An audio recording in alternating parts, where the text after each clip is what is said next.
कहानी की शुरुआत में बताया जाता है कि किसी अनजान वायरस की वजह से धरती के सभी इंसान खत्म हो गए हैं, लेकिन कहीं से एक लड़की अभी भी जिंदा है जो पिछले काफी महीनों से किसी दूसरे जिंदा इंसान की तलाश कर रही है। तभी एक दिन इसे एक आदमी मिल जाता है जो इसे कहता है कि इस धरती पर अब हम दोनों ही जिंदा बचे हैं, इसलिए हम दोनों को मिलकर बच्चे पैदा करने हैं और फिर से जनसंख्या को बढ़ाना है। तो आखिर इस दौरान इन दो अनजान लोगों के बीच क्या क्या होता है और क्या यह फिर से जनसंख्या को बढ़ा पाएंगे, चलिए देखते हैं आज की इस कहानी से। कहानी की शुरुआत में हम शहर को देखते हैं जहाँ पर एक भी इंसान नहीं है, क्योंकि वायरस के चलते दुनिया से सभी इंसान खत्म हो गए। लेकिन अभी भी एक लड़की जो कि पहाड़ों के बीच एक छोटी सी जगह में रहती है, क्योंकि इस जगह पर अभी तक वह वायरस नहीं फैला। इस लड़की का नाम ऐना होता है, जो कि सप्ताह में एक बार शहर में अपनी जरूरत का सामान लेने जाती है, मगर जब भी आती है तो अपने आप को पूरी तरह से कवर करके आती है, क्योंकि शहर की हवा नहीं बल्कि जहर बनी हुई है। शहर से वापस आकर ऐना अपने आप को अच्छे से धोती है। ऐना इस पूरी दुनिया में अकेली बची थी, इसलिए पूरी तरह से बोर रहती है। इसके पास करने के लिए कुछ भी नहीं था, इसलिए बस इधर से उधर ऐसे ही भटकती रहती है। मगर एक दिन इसे रास्ते में एक छोटी बग्घी नजर आती है। ऐना भागते हुए इसके पास आती है, लेकिन इसे यहाँ पर कोई भी दूसरा इंसान देखने को नहीं मिलता। यहीं पर मौजूद इसका कुत्ता, जिसे यहाँ पर किसी खतरे का एहसास होता है, इसलिए ऐना को अपने साथ थोड़ी दूरी पर ले जाकर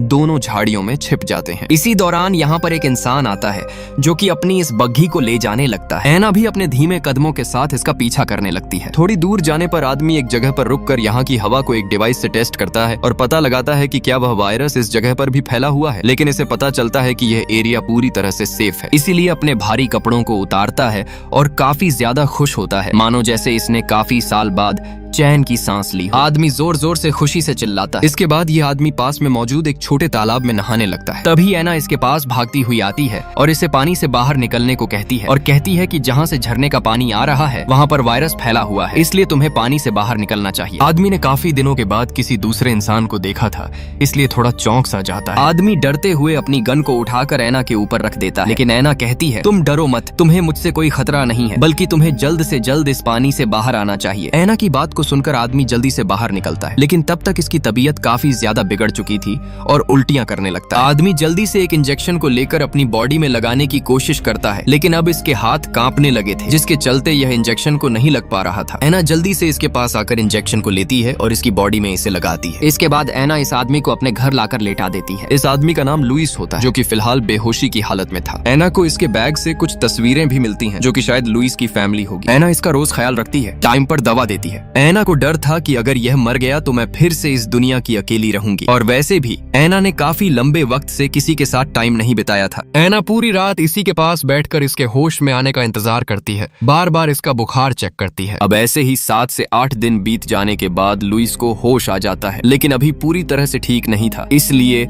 ऐना को इसका सहारा बनकर इसके साथ चलना पड़ता है। ऐना इसे बताती है कि पूरी दुनिया में सिर्फ यही एक घाटी है जहाँ पर वह वायरस नहीं फैला, इसलिए हम यहाँ पर सुरक्षित हैं। लुइस कहता है आखिर इस घाटी में ऐसा क्या है, मुझे जानना है, क्या तुम्हें पता है? मगर ऐना इसे हल्की सी स्माइल देकर अपने गले लगा लेती है। इसके बाद हम अगले दिन का सीन देखते हैं, जहाँ पर ऐना कुछ सब्जियां उगा रही थी। दूर खड़ा लुइस ये सब देख रहा था और इसके पास आकर कहता है कि तुम्हें खेती करने के लिए ट्रैक्टर की मदद लेनी चाहिए। मगर ऐना कहती है कि ट्रैक्टर को चलाने के लिए हमें तेल की जरूरत पड़ेगी और तेल को निकालने के लिए लाइट की जरूरत है, और जब तक लाइट नहीं आएगी तब तक तेल नहीं निकलेगा। असल में यहाँ पर काफी दिन से लाइट नहीं आई, लेकिन लुइस कहता है मेरे पास एक आइडिया है, मैं बिना लाइट के भी तेल निकाल सकता हूँ। खैर इसके बाद लुइस काफी मेहनत करने के बाद एक जनरेटर को स्टार्ट करके तेल निकाल देता है। यह देखकर ऐना को काफी खुशी होती है। थोड़ी देर बाद ऐना ट्रैक्टर को लेकर खेती करने लगती है। लुइस भी थोड़ी दूरी से ही देख रहा था। अब इसके बाद हम शाम का सीन देखते हैं, जहाँ पर दोनों एक साथ बैठकर डिनर कर रहे थे। इसी दौरान ऐना इससे पूछती है कि आखिर तुम इतने दिनों से कहाँ थे? लुइस कहता है कि मैं अपने कुछ सर्वाइवल दोस्तों के साथ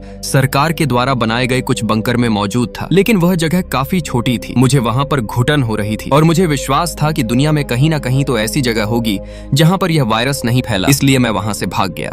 मैं जगह जगह भटका और मुझे आखिरकार यह जगह मिल गई। अगले दिन ऐना मछली पकड़ते हुए लुइस से कहती है कि हमारा जनरेटर फिर से खराब हो गया है, जिसके चलते हम फ्रीजर में खाना नहीं रख सकते क्योंकि वह खराब हो जाएगा। लुइस कहता है कि मैं जनरेटर को ठीक कर सकता हूँ। इसके बाद लुइस जनरेटर के पास आकर इसे ठीक करने की कोशिश करता है, लेकिन काफी कोशिश करने के बाद भी लुइस जनरेटर को सही नहीं कर पाता और हार कर एक जगह पर खड़ा हो जाता है। तभी इसके दिमाग में एक दूसरा आइडिया आता है और कहता है कि हम झरने के पानी से भी बिजली पैदा कर सकते हैं, लेकिन उसके लिए हमें एक बड़े पहिए की जरूरत है। इसलिए दोनों जंगल में कुछ ऐसी लकड़ियां तलाश करने को जाते हैं जिससे एक बड़ा पहिया बन सकता था, लेकिन काफी ढूंढने फिरने के बाद भी इन्हें कोई ऐसी लकड़ी नहीं मिलती, इसलिए दोनों वापस घर पर आते हैं। इसी दौरान पास में मौजूद लुइस की नजर चर्च के ऊपर पड़ती है, जो कि पूरी तरह से बड़ी बड़ी लकड़ियों से बना हुआ था, और कहता है कि हमें बड़ा पहिया बनाने के लिए इस चर्च की लकड़ियों का इस्तेमाल करना होगा और हमें इसे तोड़ना होगा। लेकिन ऐना कहती है कि नहीं, हम ऐसा नहीं कर सकते क्योंकि यह मेरे परिवार की एक आखिरी निशानी है। इसलिए लुइस इसकी बात को मान जाता है। अब ऐसे ही वक्त के चलते दोनों एक साथ अपने टाइम को ऐसे ही बिताते रहते हैं। अब एक दिन लुइस काफी ज्यादा ड्रिंक कर लेता है, जिससे होश नहीं रहता और ऐना के साथ बदतमीजी करने लगता है। लुइस धीरे धीरे ऐना के काफी करीब आ जाता है। नशे की हालत में अपने पास आते हुए देख लुइस को ऐना को बिल्कुल भी अच्छा नहीं लगता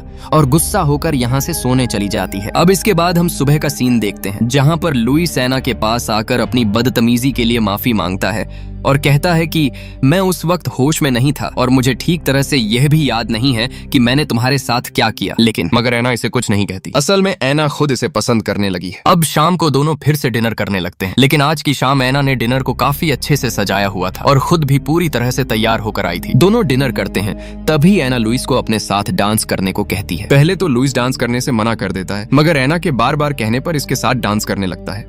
अब थोड़ी देर तक दोनों डांस करते करते एक दूसरे के करीब आने लगते हैं, मगर तभी लुइस कहता है कि हमें ऐसा नहीं करना चाहिए, हमें पहले एक दूसरे को अच्छे से जान लेना चाहिए, और इतना कहकर यहाँ से अपने रूम में चला जाता है। लेकिन अब इसे लगता है कि मुझे ऐना के साथ ऐसा नहीं करना चाहिए था, इसलिए फिर से ऐना के पास जाता है और आज की रात दोनों एक साथ टाइम स्पेंड करते हुए खूब एंजॉय करते हैं। सुबह होती है, तभी ऐना लुइस से कहती है कि हमें चर्च को तोड़कर पहिया बना लेना चाहिए, मगर अब लुइस मना कर देता है और कहता है कि हमें कोई दूसरा तरीका अपनाना चाहिए। अब एक दिन ऐना शिकार की तलाश में बाहर निकलती है, मगर आज के दिन इसे यहाँ पर एक और आदमी मिलता है जिसका नाम जैक है, जो दिखाई देने में लुइस के मुताबिक उससे काफी हैंडसम है। ऐना को यह देखकर थोड़ा अजीब लगता है और इसके बारे में इससे पूछती है। पूछताछ करने के बाद ऐना इसे अपने घर लाती है, लेकिन लुइस को जैक का यहाँ पर आना बिल्कुल भी पसंद नहीं था। असल में लुइस को डर था कि कहीं जैक के आने पर ऐना मुझे ना छोड़ दे, इसलिए जैक को यहाँ से जाने को कहता है, मगर ऐना कहती है कि वह यहाँ से कहाँ जाएगा, क्योंकि जैसे ही उसे घाटी से बाहर निकलेगा तो वह भी वायरस की वजह से मर सकता है। लुइस के पास भी कोई सीधा जवाब नहीं था इसे यहाँ से भेजने का, इसलिए अपनी एक मशीन से इसे चेक करने लगता है कि कहीं ये भी वायरस से इन्फेक्टेड तो नहीं है। ऐना को यह देखकर बिल्कुल भी अच्छा नहीं लगता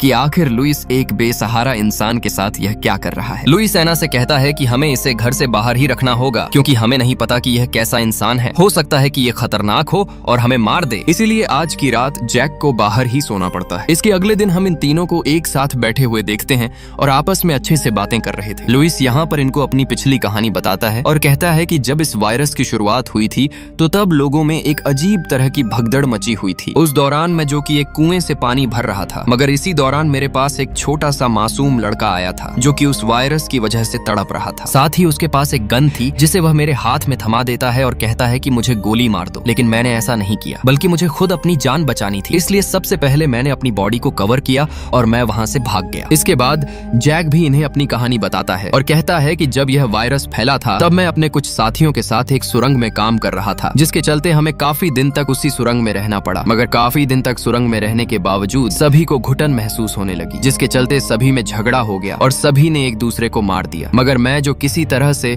उन सभी में से अकेला जिंदा बचा हूँ और बच बचाते तुम्हारे पास आ गए। इसके थोड़ी देर बाद जैक और लुइस दोनों जंगल में शिकार करने जाते हैं, साथ ही एक दूसरे को अपने बारे में भी इंट्रोड्यूस करते हैं। लुइस जैक से कहता है कि हमें पानी के जरिए बिजली पैदा करनी होगी, लेकिन उसके लिए हमें एक पहिए की जरूरत है जिसे हम चर्च को तोड़कर बना सकते हैं। जैक को भी इसका आइडिया काफी पसंद आता है और अगले ही दिन तीनों मिलकर चर्च को तोड़कर एक बड़ा पहिया बनाने में लग जाते हैं। इसी दौरान जैक ऐना के पास आकर इसे वॉक पर चलने के लिए कहता है, जिसके लिए ऐना मान जाती है और दोनों जंगल में घूमते हुए आगे की तरफ जाने लगते हैं। अब काफी दूर जाने के बाद दोनों एक जगह पर रुक जाते हैं। इसी दौरान जैक ऐना को भड़काते हुए कहता है कि लुइस एक बेकार आदमी है, वह भगवान को नहीं मानता क्योंकि उसने चर्च को तोड़ दिया, जिस पर ऐना कहती है कि नहीं, ऐसा नहीं है, वह यह सब हमारी मदद करने के लिए कर रहा है। थोड़ी देर बाद दोनों वापस लौटते हैं। दोनों को एक साथ आते हुए देख लुइस को काफी बुरा लगता है। लुइस को लगता है कि यह दोनों अब एक दूसरे को पसंद करने लगे हैं। शाम को लुइस ऐना से कहता है कि अगर तुम जैक को पसंद करती हो तो तुम उसके साथ रह सकती हो, मुझे इस बात से कोई भी प्रॉब्लम नहीं है। लुइस की ऐसी बातें सुनकर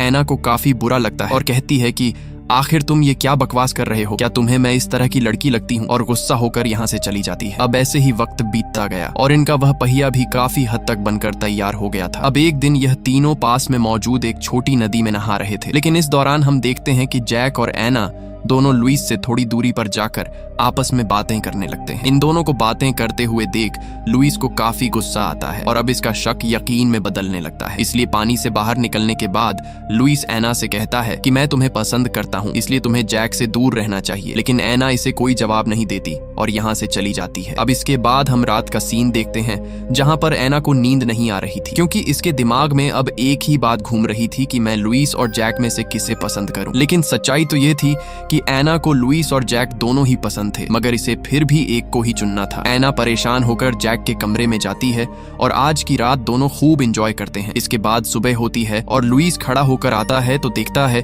कि एना और जैक पहले से ही यहाँ पर मौजूद हैं और दोनों काफी हंसी खुशी हैं। यह देखकर लुइस को लगता है कि जरूर इनके बीच कुछ तो हुआ है। थोड़ी देर बाद लुइस और जैक दोनों झरने के पास उस पहिए को फिट करने जाते हैं और काफी मेहनत करने के बाद आखिरकार इस पहिए को फिट कर देते हैं। लेकिन अभी भी एक काम बाकी था। यहाँ पर इन दोनों ने अपने सूट भी पहने हुए थे। जैक जो कि एक रस्सी को पकड़कर नीचे खाई में उतर रहा था और दूसरी तरफ से लुइस ने रस्सी को पकड़ा हुआ था। अब जैसे ही काम खत्म करने के बाद जैक वापस ऊपर चढ़ने लगता है तो तभी अचानक इसका पैर फिसल जाता है, लेकिन लुइस ने फिर भी रस्सी को काफी टाइट पकड़े हुआ था और इसे गिरने नहीं देता। किसी तरह से जैक अपने आप को संभालता है और काफी ऊपर तक चढ़ जाता है, मगर तभी फिर से अचानक इसका पैर फिसल जाता है और फिर से नीचे गिरने लगता है। लुइस पहले की तरह रस्सी को पकड़े रहता है, लेकिन तभी लुइस को एहसास होता है कि अगर यह जिंदा रहा तो मेरे और एना के बीच दूरी हो जाएगी, इसलिए इसे मारना ही बेहतर होगा। इसी के साथ सीन कट होता है और हम लुइस को घर पर देखते हैं जहां पर एना इससे जैक के बारे में पूछ रही है। लुइस कहता है कि वह अब दूसरे शहर की तरफ निकल गया, मगर एना को सच्चाई का पता चल गया था और कहती है